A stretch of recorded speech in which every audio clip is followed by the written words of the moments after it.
என் அன்பார்ந்த பெற்றோர்களே, ஒரு முக்கியமான பதிவு நான் இதில் பதிவு செய்ய போகிறேன். உங்கள் குழந்தைகள் வளரும் பொழுது பள்ளிக்கூட படிப்புக்கு மட்டுமல்லாமல், தேர்வில் மார்க் வாங்கிறதுக்கு மட்டுமல்லாமல், வாழ்க்கையில் நல்ல வேலையில் அமர்ந்து பணி வாழ்க்கையில் சிறப்பதற்காகத்தான் படிக்க வருகிறார்கள். அதில் ஒரு பர்சனாலிட்டி டெவலப்மெண்ட் என்ற ஒரு காம்பனண்ட்டை பற்றி நம்ம பல இடத்துல நான் உங்களோட பேசியிருக்கேன். அதில் ஒரு முக்கியமான ஏரியாவை பற்றி உங்களோட நான் பேச விரும்புகிறேன். வகுப்பறையில் பாடங்கள் சொல்லிக் கொடுக்குறாங்க. நம்ம 1ஆம் கிளாஸ்லேருந்து 2ஆம் கிளாஸ் வரும்பொழுது முதல்ல என்ன சொல்லிக் கொடுக்காங்க? படிப்பதற்கு சொல்லிக் கொடுக்கிறார்கள். எழுத்துக்கள் முதல்ல ABCD என்று. அடுத்தது வார்த்தைகள் சொல்லிக் கொடுக்குறாங்க. Word A for apple, B for boy. அதுக்கப்புறம் குரூப் ஆஃப் வேர்ட்ஸ், ஃப்ரேசஸ். அதுக்கப்புறம் சென்டென்சஸ். அதுக்கப்புறம் ஒரு பேராகிராஃப். போக போக போக ஒரு லெசன். அந்த லெசனை புரிஞ்சுக்கிட்டு கேள்விகளுக்கு பதிலை எழுதி மார்க் வாங்கணும். இதில் பள்ளிக்கூடத்தை பொறுத்தவரையிலும் பாடத்தை சொல்லி கொடுத்துட்றாங்க. நம்ம என்ன செய்யலாம், குழந்தைகளுக்கு என்ன ஒரு சப்ளிமெண்டிங் என்ன பண்ணலான்றதை பற்றி தான் இந்த பதிவு. 7 வார்த்தைகளை உங்களுக்கு சொல்ல போகிறேன், அதை நோட் பண்ணிக்கோங்க. இந்த 7 அம்சங்களும் உங்கள் குழந்தைகள்கிட்ட நீங்கள் வளர்க்கறதுக்கு ட்ரை பண்ணலாம். எப்படி வளர்க்கலான்றது பின்னால் நான் சொல்ல போகிறேன். First of all, fluency.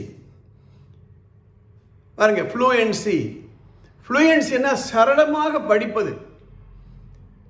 ஒரு நியூஸ் பேப்பர் கொடுத்து ஹெட்லைன்ஸ், அப்புறம் சப் ஹெட்லைன்ஸ், அதுக்கப்புறம் டாபிக்ஸு ஃப்ளூயண்ட்டாக படிக்க சொல்லிக் கொடுங்க.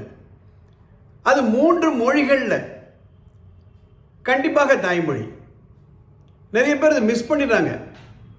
குழந்தைகள் ஆங்கிலம் கல்வியில் படிக்கிறாங்கிறதுனால தாய்மொழியை மறந்துடுறாங்க. எனக்கு என்ன ஆச்சரியமாக இருக்குன்னா,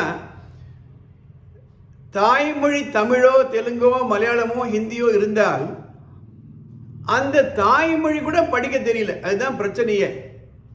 அதனால் ஃப்ளூயண்ட்டாக படிக்கிறதுக்கு ஒரு முக்கியமான ஒரு பரிமாணம் இது. மேல் படிப்பு வர வர இந்த ஃப்ளூயன்சி ரொம்ப ரொம்ப முக்கியம். இப்போது 9th 10th +1 +2 அது சிபிஎஸ்சியில் படிக்கிறாங்களோ அல்லது மெட்ரிகுலேஷனில் படிக்கிறாங்களோ, ஒரு புத்தகத்தை எடுத்து சரளமாக படிப்பது.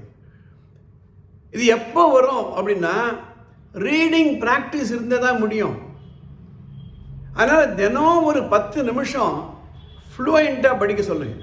நான் சொன்ன மாதிரி 3 மொழி. 1 தாய்மொழி, 2வது ஒரு இந்திய மொழி, அது ஹிந்தியாக இருக்கலாம் அல்லது உங்களுக்கு பிடிச்சமான ஏதாவது இந்திய மொழி, 3வது ஆங்கிலம். ஆங்கில வழி கல்வி நம்ம முடிவு பண்ணியாச்சுன்னா ஆங்கிலம் படித்து தான் ஆகணும். ஆனால் அடுத்த ஒரு 10-15 ஆண்டுகளில் இதுலேயும் மாற்றம் வரும்னு சொல்கிறாங்க. இந்த நேஷ்னல் எஜுகேஷன் பாலிசி, தேசிய கல்விக் கொள்கை வரும்பொழுது 8th ஸ்டாண்டர்ட் வரையும் தாய்மொழி கல்வின்னு அவன் என்கரேஜ் பண்ணுறாங்க. அது மட்டுமல்ல, அண்மையில் இந்தியாவில் 5 பல்கலைக்கழகங்களில் பிடெக் டிகிரியை தாய்மொழி 5 மொழியில் கொண்டு வந்துட்டாங்க. ஸோ ஃப்ளூயன்சி அப்படியே சரளமாக படிக்கணும். 2வது காம்ப்ரிஹென்ஷன், புரிதல் என்று சொல்லுவார்கள். வகுப்பில் இதெல்லாம் சொல்லிக் கொடுப்பாங்க. காம்ப்ரிஹென்ஷன் பேசேஜ் எல்லாம் கொடுப்பாங்க. ஒரு பேராகிராஃபை படித்துவிட்டு அதில் என்ன புரிந்து கொண்டாய், சிறு சிறு கதை புத்தகத்தை கொடுங்க. அந்த கதையில் படிக்க சொல்லுங்க, அந்த வயதுக்கு தகுந்த மாதிரி. இதை நீங்கள் எப்போ கொண்டு வரணும்னா, சிறு வயதிலிருந்தே இந்த ஃப்ளூயன்சி, இந்த காம்ப்ரிஹென்ஷன். இப்போ போட்டிருக்க பாருங்க, காம்ப்ரிஹென்ஷன், புரிதல், அதை கொண்டாந்துடணும். ஒரு பேராகிராஃப் படித்து இந்த பேராகிராஃபில் மெயின் தீம் என்ன? ஏன்னா ஒவ்வொரு பேராகிராஃபும் அப்படி தான் வடிவமைக்கப்பட்டிருக்கும். ஒரு பெரிய ஆர்டிக்கிள் எழுதுறாருன்னா ஒவ்வொரு பேராகிராஃப்லேயும் ஒரு மெயின் தீம் இருக்கும். அந்த ஆர்டிக்கிளுக்கு ஒரு மெயின் தீம் இருக்கும். ஸோ இந்த பேராகிராஃபில் என்ன முக்கியமானது அண்டர்லைன் பண்ணலாம், ஹைலைட் பண்ணலாம். ஸோ முதல்ல என்ன சொன்னேன்? ஃப்ளூயன்சி. 2வது என்ன சொன்னேன்? காம்ப்ரிஹென்ஷன். ஓகேவா? இப்போ 3வது எழுதிக்கோங்க, ஒகாபுலரி. ஒகேபுலரினா ஒரு மொழியில் ஒரு ஆளுமை வேண்டுமென்றால் அந்த மொழியில் எத்தனை வார்த்தைகள் உங்களுக்கு தெரிஞ்சிருக்கணும்ன்றது முக்கியம். 3 மொழிகளும் நான் சொல்கிறேன். தமிழாக இருக்கட்டும், அல்லது இந்திய தேசிய மொழி, ஏதாவது ஒரு தேசிய மொழியாக இருக்கட்டும், அல்லது ஆங்கில மொழியாக இருக்கட்டும். நான் பள்ளிக்கூடங்களில் படிக்கும் பொழுது எங்களுக்கு ஒரு எக்ஸசைஸ் கொடுப்பாங்க. தினமும் 5 வார்த்தைகளை எழுதி அதில் டிக்ஷனரி மீனிங்கை எழுதி அந்த 5 வார்த்தைகளுக்கு ஒரு சென்டென்ஸ், ஒரு வாக்கியம்லாம் எழுதணும். நாங்கள் இது கண்டினியூஸாக வரணும். ஏனென்றால் புத்தகங்களை படிக்க படிக்க படிக்க புது புது வார்த்தைகள் தெரிந்திருந்தால் தான் சொல்லாடல் என்று சொல்வார்களே, அந்த கம்யூனிகேஷன், அந்த தகவல் தொடர்பு. நம்ம போயிட்டு பேசும்பொழுது ஒரு வார்த்தைக்காக நம்ம தேடக்கூடாது. So vocabulary. லாங்குவேஜ், அதாவது ஒரு மொழியை பேசும்பொழுது அந்த மொழியில் இருக்கக்கூடிய அந்த ஒரு டாக்ட், இடியம்ஸ், ஃப்ரேசஸ், கொட்டேஷன்ஸ், உருவகப்படுத்தி பேசுவது, மெட்டஃபர், சிமிலிஸ், அந்த ஒரு கமெண்ட் எப்போ வரும்னா நான் மேலே சொன்ன இந்த 3 ஃப்ளூயன்சி, காம்ப்ரிஹென்ஷன், ஒகேபுலரி வந்துதுன்னா அந்த லாங்குவேஜில் நமக்கு ஒரு கண்ட்ரோல் வந்துவிடும். +2ல் படிக்கும் பொழுது மாணவர்கள் ஏன் திணறாங்கன்னா அந்த ஒரு லாங்குவேஜ் கமாண்ட் இல்லை. இது நாள் வரையில் +2 பாடம் எப்படி இருந்தது, பல இடங்களில் நான் சொல்கிறேன், ஒரு பாடத்தை மனப்பாடம் செய்து அப்படியே எழுதுவது. வரக்கூடிய காலங்களில் அது மாறப்போகிறது. இவர்களுக்கு எந்த அளவுக்கு புரிகிறது என்றதை தான் டெஸ்ட் பண்ண போகிறாங்க. அப்போ இந்த காம்ப்ரிஹென்ஷன் தேவை, இந்த ஒகேபுலரி தேவை, இந்த ஃப்ளூயன்சி தேவை. So language. ஸோ இந்த 3ம் செய்தோம்னால் அந்த லாங்குவேஜ் நமக்கு வந்துடும். அடுத்த வார்த்தை எழுதிக்கோங்க, ப்ரெசன்டேஷன். ப்ரெசன்டேஷன் அப்படின்னா நமக்கு என்ன மனசில் இருக்கோ அதை மற்றவர்களுக்கு தெரியக்கூடிய அளவில் அதை அளிப்பது. இந்த பெரிய பெரிய ஃபங்க்ஷன்லாம் பார்த்தீங்களன்னா அதில் ப்ரெசென்டர்னு ஒருத்தர் இருப்பார். காம்பேரிங் சொல்லுவாங்க, காம்பேர் பண்ணுவாங்க. அந்த நிகழ்ச்சியை தொகுத்து வழங்குதல், இது ரொம்ப ரொம்ப முக்கியம். நாளைக்கு வேலைக்கு போகும்பொழுது எதனா ஒரு டாபிக் கொடுத்து கேட்பாங்க, இதை பற்றி சொல்லு. இந்த ப்ரெசன்டேஷன் ஸ்கில் வேணும்.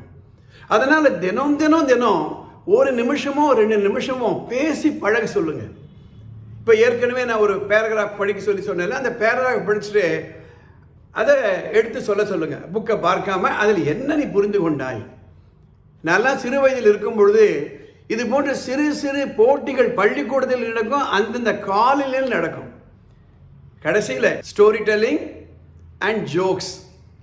இந்த ப்ரெசன்டேஷன் எப்போ ரிச்சாக இருக்கும் அப்படின்னா ஒரு கதையை சொல்லணும், ஒரு ஜோக்கை சொல்லணும். அப்பொழுது தான் இந்த கம்யூனிகேஷன் பூர்த்தி ஆகிறது. இதை நம்ம பள்ளிக்கூடத்தை மட்டும் நம்பி இருக்காம நாமளே செய்யலாம். இப்போ நம்ம அப்பா இருக்காரு, அம்மா இருக்காங்க, வீட்டில் 2 குழந்தைகள் இருக்காங்க, இல்லை சொந்தக்காரங்க இருக்காங்க. ஒவ்வொரு ஞாயிற்றுக்கிழமையும் ஏதான ஒரு ஃபேமிலியில் இதற்காக ஒரு சின்ன ஒரு போட்டியை வைக்கலாம். ஆக சொன்ன ஃப்ளூயன்சி, 2வது காம்ப்ரிஹென்ஷன், 3வது ஒகேபுலரி, 4வது லாங்குவேஜ், 6வது presentation, and last but not the least story telling and jokes telling. இந்த 7 நோட் பண்ணிக்கோங்க, உங்கள் குழந்தைகளுக்கு பயிற்சி கொடுங்க. இந்த சேனலுக்கு சப்ஸ்கிரைப் பண்ணுங்கள், லைக் பண்ணுங்கள், ஷேர் பண்ணுங்கள். அடுத்த பதிவில் உங்களை சந்திக்கிறேன். All the best.